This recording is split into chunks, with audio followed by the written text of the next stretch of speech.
Hi, fourth graders. Welcome back to my channel. I'm super excited to start reading with you guys. Before we start reading Harry Potter, the first chapter, I wanted to go over some things that I kind of want to talk about before we begin reading. The first thing is, again, I'm going to be posting these read-alouds at 1 o'clock every single day, Monday through Friday. So every day we have a school day, I'm going to be posting these. The second thing I wanted to go over is at the end of these read-alouds, I'm going to ask you 3 different questions that are based on our reading. So at the end of this video, I'm going to ask you 3 questions. You may respond in the comments, you may respond on Dojo, you may respond on the Google Doc, anywhere where I can see it, but I need to know that it's you, so I need you to put your first name, you don't have to put your last name, and then as well as the answers to your 3 questions. Every question that you answer, you will get 1 dojo, and every question that you answer correctly, you will get a dojo and another dojo if it's correct. So you can get a total of 6 dojos if you get all 3 of them correct. So if you only answer 2 of them and both of them are correct, you'll get 4.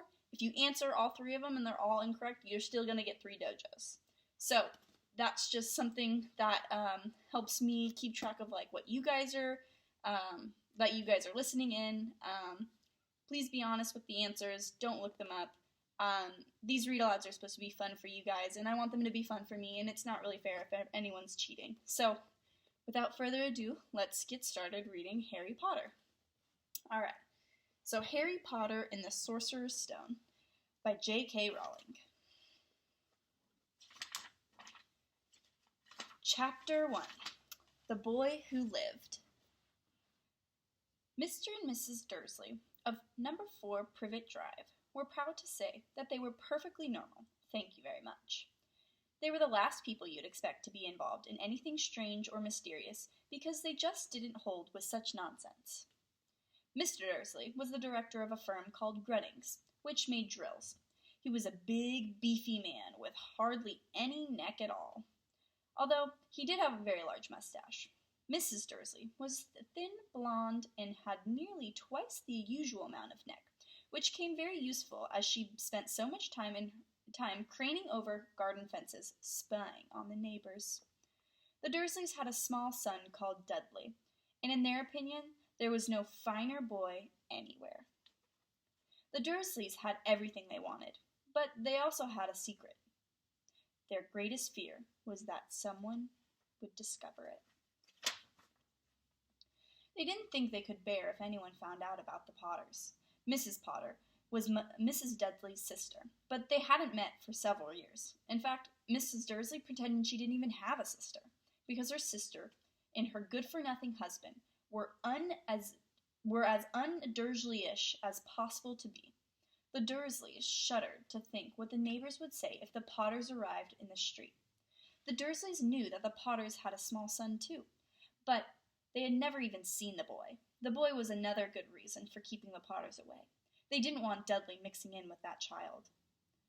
When Mr. and Mrs. Dursley woke up on a dull gray Tuesday, our story starts. There was nothing about the cloudy sky outside to suggest that strange and mysterious things would soon be happening all over the country. Mr. Dursley hummed as he picked out his most boring tie for work, and Mrs. Dursley gossiped away happily as she wrestled a screaming Dudley into the high chair. None of them noticed a large 20-owl owl fluttering past the window. At 8:30, Mr. Dursley picked up his briefcase, pecked Mrs. Dursley on the cheek, and tried to kiss Dudley goodbye, but missed. Because Dudley was now having a tantrum and throwing his cereal at the walls. "Little tyke," chortled Mr. Dursley. As he left the house, he got into his car and backed out of number 4's drive. It was on the corner of the street that he noticed the first sign of something peculiar. A cat reading a map. For a second, Mr. Dursley didn't realize what he had seen. He then jerked his head around to look again. There was a tabby cat standing on the corner of Privet Drive, but there wasn't a map in sight. What could he have been thinking of? It must have been a trick of the light. Mr. Dursley blinked and stared at the cat. It stared back. As Mr. Dursley drove around the corner and up the road, he watched the cat in the mirror. It was now reading the sign that said Privet Drive. No. Looking at the sign. Cats couldn't read maps or signs. Mr. Dursley gave himself a little shake and put the cat out of his mind. As he drove towards town, he thought of nothing except the large order of drills he was hoping to get in that day. But on the edge of town, drills were driven out of his mind by something else. As he sat in the usual morning traffic jam, he couldn't help noticing that there seemed to be a lot of strangely dressed people about. People in cloaks? Mr. Dursley couldn't bear people who dressed in funny clothes. The get-ups you saw in young people. He supposed this was something stupid new fashion. He drummed his finger on the steering wheel, and his eyes fell on the huddle of these weirdos standing quite close by. They were whispering excitedly together. Mr. Dursley was enraged to see that a couple of them weren't young at all. Why, that man has to be older than I was, wearing an emerald green cloak. The nerve of him! But then it struck Mr. Dursley that this is probably some silly stunt. These people were obviously collecting for something. Yes, that would be it. The traffic moved on, and a few minutes later, Mr. Dursley arrived in Grunning's parking lot, his mind back on drills. Mr. Dursley always sat with his back to the window in his office on the 9th floor. If he hadn't, he might have found it hard to concentrate on drills that morning. He didn't see the owls swooping past in broad daylight, though people down the street did. They pointed and gazed open-mouthed as owl after owl sped overhead. Most of them had never seen an owl, even at nighttime. Mr. Dursley, however, had a perfectly normal owl-free morning. He yelled at 5 different people, and he made several important telephone calls and shouted a bit more. He was in a very good mood until lunchtime, when he thought he'd stretch his legs and walk down the road to buy himself a bun from the bakery. He'd forgotten all about the people in cloaks until he passed a group of them, next to the baker's. He eyed them angrily as he passed. He didn't know why, but they made him uneasy. This bunch were whispering excitedly too, and he couldn't see a single collecting tin. It was on his way back past them, clutching a large donut bag, that he caught a few words of what they were saying. The Potters. That's right. That's what I heard. Yes, their son, Harry. Mr. Dursley stopped dead. Fear flooded him. He looked back at the whisperers as if he wanted to say something to them, but thought better of it. He dashed back across the road, hurried up to his office, snapped at his secretary not to disturb him, seized his telephone, and had almost finished dialing his home number when he changed his mind.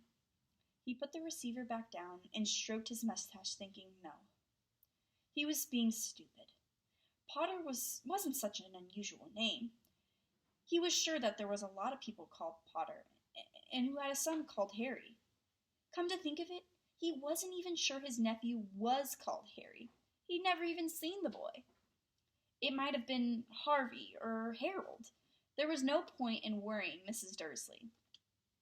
She always got upset at the mention of her sister.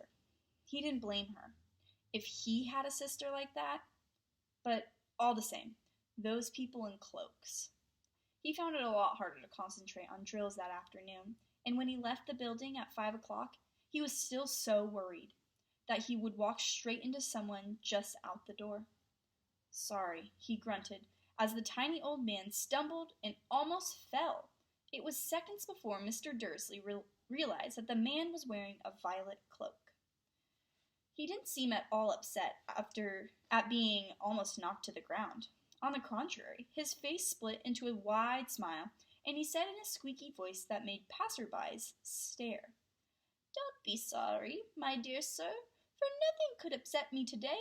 Rejoice, for you know who has gone at last. Even muggles like yourself should be celebrating this happy, happy day." And the old man hugged Mr. Dursley around, and he walked off. Mr. Dursley stood rooted to the spot. He had been hugged by a complete stranger. He also had thought that he had been called a muggle? Whatever that was. He was rattled. He hurried to his car and set for home, hoping he was imagining things, which he had never hoped before, because he didn't approve of imagination. As he pulled into the driveway of number 4, the first thing he saw, and it didn't improve his mood, was the tabby cat he'd spotted that morning. It was now sitting on his garden wall. He was sure it was the same one, and it was the same markings around its eyes. "Shoo!" said Mr. Dursley loudly. The cat didn't move. It gave him a stern look. Was this normal cat behavior? Mr. Dursley wondered, trying to pull himself together and let himself into the house. He was still determined not to mention anything to his wife. Mrs. Dursley had a nice, normal day. She told him over dinner all about Mrs. Next Door's problem with her daughter and how Dudley had learned a new word. Won't. Mr. Dursley tried to act normal. When Dudley had been put to bed, he went into the living room in time to catch the last reports of the evening news. And finally, bird watchers everywhere have reported that the nation's owls have been behaving very unusually today. Although owls normally hunt at night and are hardly ever seen in daylight, there have been hundreds of sightings of these birds flying in every direction since sunrise. Experts are unable to explain why owls have suddenly changed their sleeping patterns. The newscaster allowed himself a grin. Most mysterious. And now over to Jim McGuffin with the weather. Going to be any more showers of owls tonight, Jim? Well, Ted, said the weatherman, I don't know about that, but it's not only the owls that have been acting oddly today. Viewers as far apart as Kent, Yorkshire, and Dundee have been phoning in to tell me that instead of rain, I promised yesterday, they've had a downpour of shooting stars. Perhaps people have been celebrating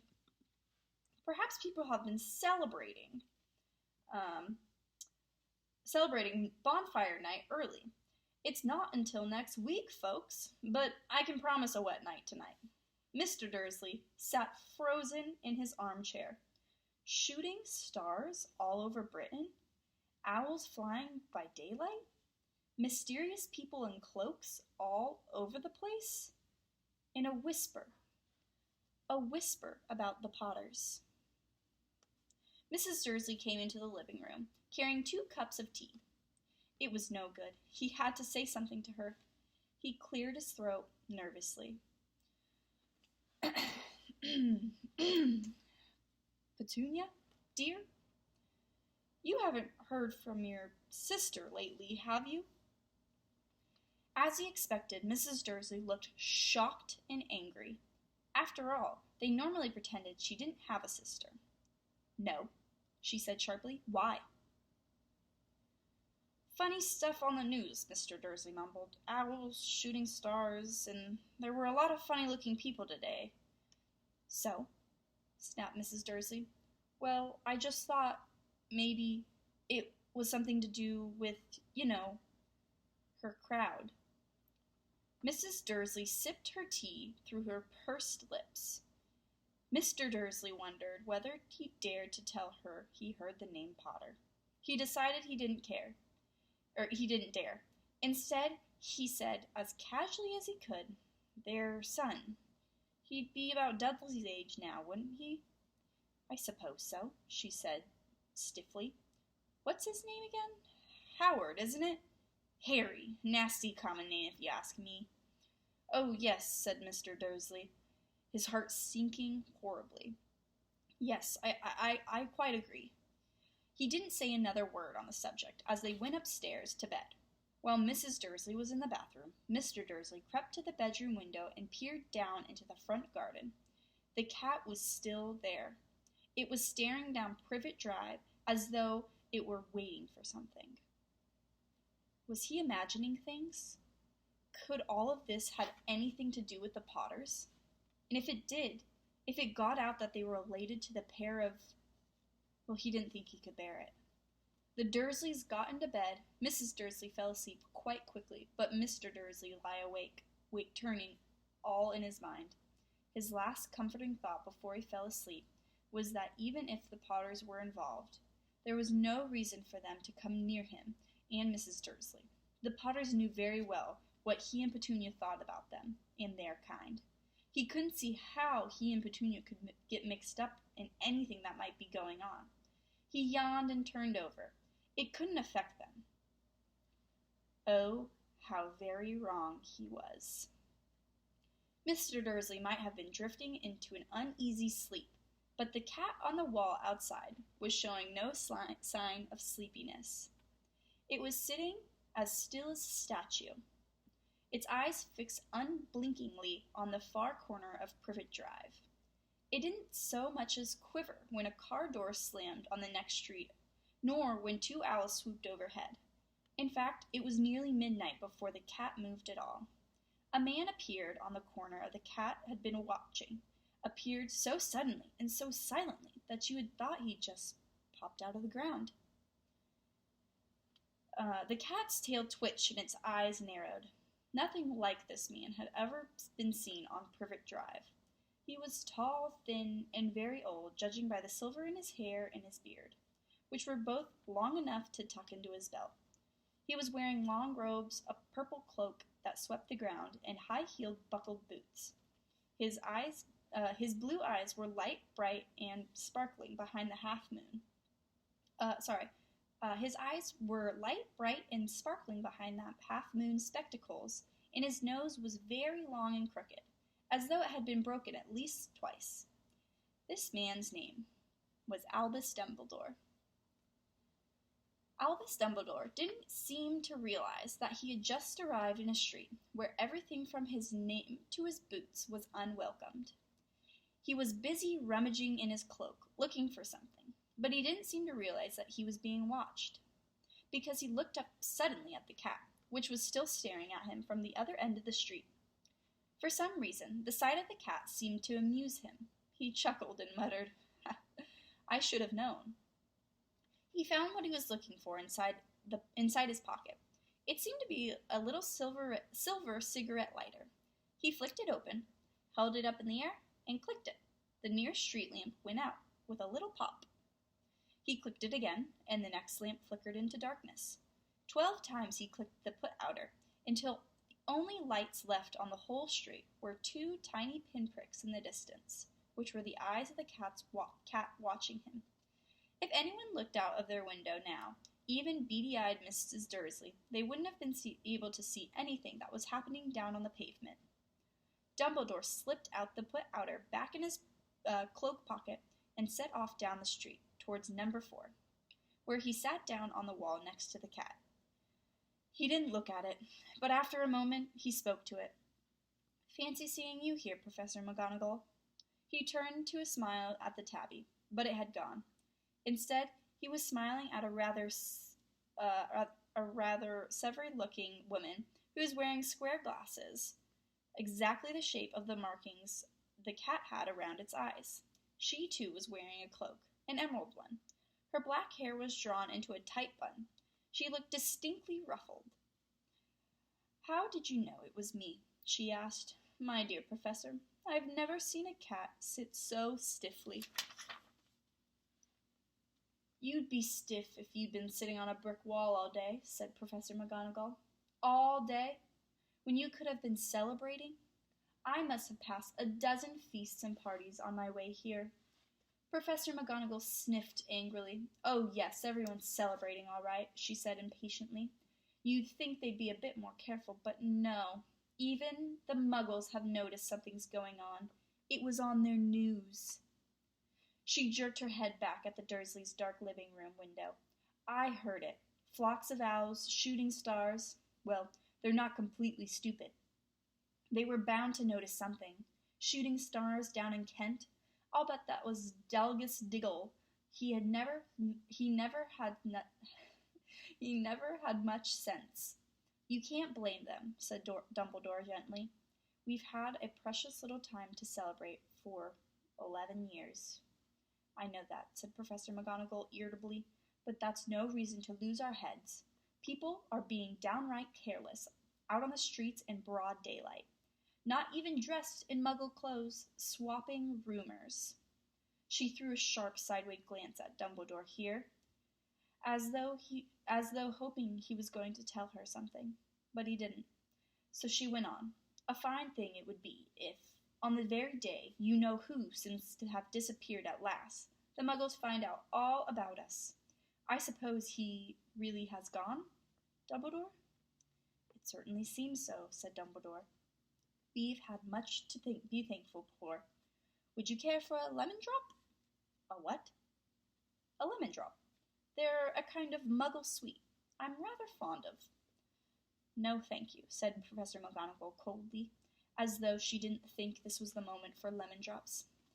As I say, even if you-know-who has gone, my dear Professor, surely a sensible person like you yourself can call him by his name. All this you-know-who nonsense. For 11 years I've been trying to persuade people to call him by his proper name. Voldemort. Professor McGonagall flinched. But Dumbledore, who was unsticking 2 lemon drops, seemed to not notice at all. It all gets so confusing if we keep saying you-know-who. I have never seen any reason to be frightened of saying Voldemort's name. I know you haven't, said Professor McGonagall, sounding half exasperated, half admiring. But you're different. Everyone knows you're the only one you-know-who, all right? Voldemort. I'm sorry. But you're different. Everyone knows you're the only one you-know-who, all right, Voldemort, was frightened of. You flatter me, said Dumbledore calmly. Voldemort had powers I will never have. Only because you are too, well, noble to use them. It's lucky it's dark. I haven't blushed so much since Madame Pomfrey told me she liked my new earmuffs. Professor McGonagall shot a sharp look at Dumbledore and said, The owls are nothing next to the rumors that are flying around. You know... Oh my goodness.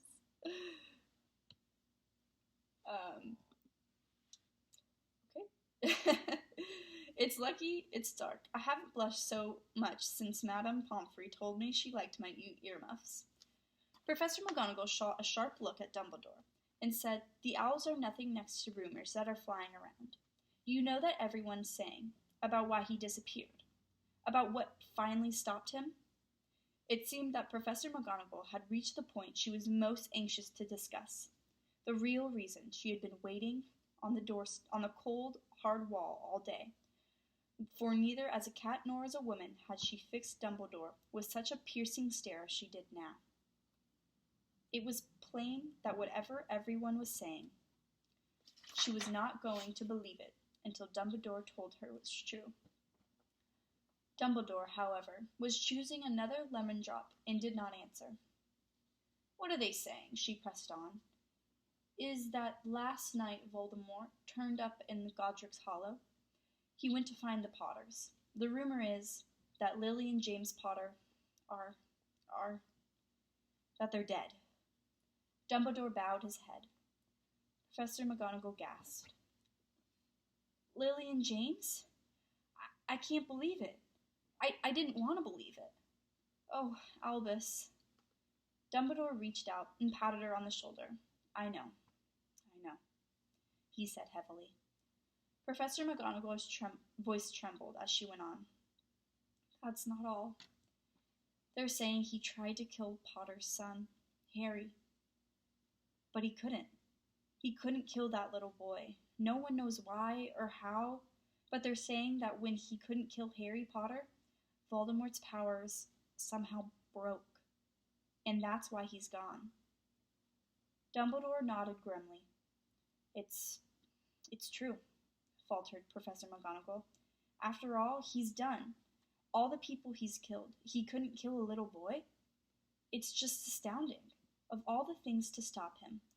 But how in the name of heaven did Harry survive? We can only guess, said Dumbledore. We may never know. Professor McGonagall pulled out a lace handkerchief and dabbed her eyes beneath her spectacles. Dumbledore gave a great sniff as he took a golden watch from his pocket and examined it. It was a very old watch, and it had 12 hands, but no numbers. Instead, little planets were moving around the edge. It must have made sense to Dumbledore, though, because he put it back in his pocket and said, Hagrid's late. I suppose it was I suppose it was he who told you I'd be here, by the way. Yes, said Professor McGonagall, and I don't suppose you're going to tell me why you're here of all places. I've come to bring Harry to his aunt and uncle's. They're the only family he has left now. You don't mean... You can't mean the people who live here, cried Professor McGonagall, jumping to her feet and pointing at number 4. Dumbledore, you can't. I've been watching them all day. You couldn't find 2 people who are less like us. And they've got this son. I saw him kicking his mother all the way up the street, screaming for sweets. Harry Potter, come and live here? It's the best place for him, said Dumbledore firmly. His aunt and uncle will be able to explain everything to him when he gets older. And I've written them a letter. A letter? Repeated Professor McGonagall, faintly, sitting back down on the wall. Really? Dumbledore, you think you can explain all of this in a letter? These people will never understand him. He'll be famous, a legend. I wouldn't be surprised if today was known as Harry Potter Day in the future. There will be books written about Harry. Every child in our world will know his name. Exactly, said Dumbledore, looking very seriously over the top of his half-moon glasses. It would be enough to turn any boy's head. Famous before he can walk and talk?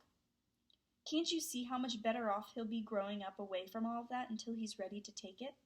Professor McGonagall opened her mouth, but changed her mind. Swallowed and then said yes. Yes, you're right, of course. But how is this boy getting here, Dumbledore? She eyed his cloak, and suddenly, as though she thought she might be hiding Harry underneath it, Hagrid's bringing him. You think it's wise to trust Hagrid with something as important as this? I would trust Hagrid with my life, said Dumbledore. I'm not saying his heart isn't in the right place, said Professor McGonagall grudgingly, but you can't pretend he's not careless. He does tend to... What was that? A low grumbling sound had broken the silence around them. It grew steadily louder as they looked up and down the street for some sign of headlight. It swelled to a roar as they both looked up at the sky, and the huge motorcycle fell out of the air and landed on the road in front of them. If the motorcycle was huge, it was nothing compared to the man sitting aside it. He was almost twice the size as a normal man, and at least five times as wide. He looked simply too big to be allowed, and so wild. Long tangles of bushy black hair and his beard hid most of his face. He had hands the size of trash can lids, and his feet and the leather boots were like baby dolphins. In his vast muscular arms, he was holding a bundle of blankets. Hagrid, said Dumbledore, sounding relieved at last. And where did you get the motorcycle? Borrowed it, Professor Dumbledore, sir, said the giant, climbing carefully off the motorcycle as he spoke. Young Sirius Black lent it to me. I've got him, sir. No problems, were there? No, sir. House was almost destroyed, but I got him out all right before the muggles started swarming around. He fell asleep as we were flying over Bristol. Dumbledore and Professor McGonagall bent forward over the bundle of blankets inside. Inside, just visible, was a baby boy fast asleep. Under a tuft of jet-black hair over his forehead, they could see a curiously shaped cut, like a lightning bolt. Is that where... whispered Professor McGonagall. Yes, said Dumbledore. He'll have that scar forever. Couldn't you do something about it, Dumbledore? Even if I could, I wouldn't. Scars can come in handy. I have one above my left knee that is a perfect map of the London Underground. Well, give him here, Hagrid. We better get this over with. Dumbledore took Harry in his arms and turned towards the Dursleys' house. Could I say goodbye, sir? Asked Hagrid. He bent over, shaggy head over Harry, and gave him what must have been the scratchiest, whiskery kiss. Then suddenly, Hagrid let out a howl like a wounded dog. Shh! Hissed Professor McGonagall. You'll wake the muggles. Sorry, sobbed Hagrid, taking out a large spotted handkerchief and burying his face in it. But I can't stand it. Lily and James dead, And poor Harry off to live with the Muggles? Yes, it's all very sad.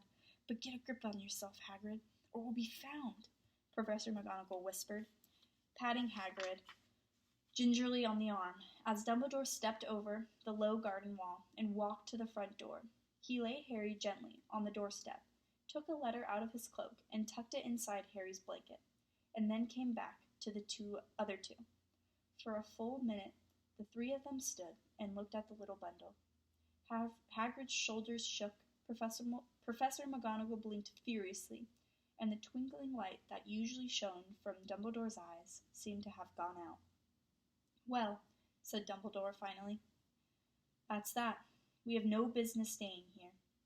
We may as well go and join the celebrations. Yeah, said Hagrid, in a very muffled voice. I'll be taking Sirius's bike back. Good night, Professor McGonagall. Professor Dumbledore, sir. Wiping his streaming eyes on his jacket, Hagrid swung himself onto the motorcycle and kicked the engine into life. With a roar it rose into the air and off into the night. I shall see you soon, I expect, Professor McGonagall, said Dumbledore, nodding to her. Professor McGonagall blew her nose and replied. Dumbledore turned and walked back down the street. On the corner he stopped and took out the silver put-outer. He clicked it once, and 12 balls of light sped back to their street lamps, so that Privet Drive glowed suddenly orange, and he could make out a tabby cat slinking around the corner at the other end of the street. He could just see the bundle of blankets on the step of number 4. Good luck, Harry, he muttered. He turned on his heel, and with a swish of his cloak he was gone. A breeze ruffled the neat hedges of Privet Drive, which lay silent and tidy under the inky sky, the very last place you would expect astonishing things to happen. Harry Potter rolled over inside his blankets without waking up. One small hand closed on the letter beside him, and he slept on, not knowing he was special, not knowing he was famous, and not knowing he would be woken in a few hours' time by Mrs. Dursley's scream as she opened the front door to put out the milk bottles, nor that he would spend the next few weeks being prodded and pinched by his cousin Dudley. He couldn't know that at this very moment, people meeting in secret all over the country were holding up their glasses and saying in hushed voices, "To Harry Potter, the boy who lived." And that's the end of Chapter 1. We're going to stop there, and I will continue reading Chapter 2 tomorrow. I do have 3 questions for you that I picked out. My first question is, and you'll find this throughout Chapter 1, is what is the Dursleys' address? So all throughout the chapter, it will give you little hints. If you need to go back, you may go back. It says it at the very beginning, hint, hint. But you got to get the full address. My second question is, what animal does Professor McGonagall turn into? And what are Harry Potter's parents' name? So you need to answer those 3 questions to get full credit for all of them, or to get your full dojo points, you need to answer every single one and get them all correct. All right, I will see you guys tomorrow for reading of Chapter 2. Bye!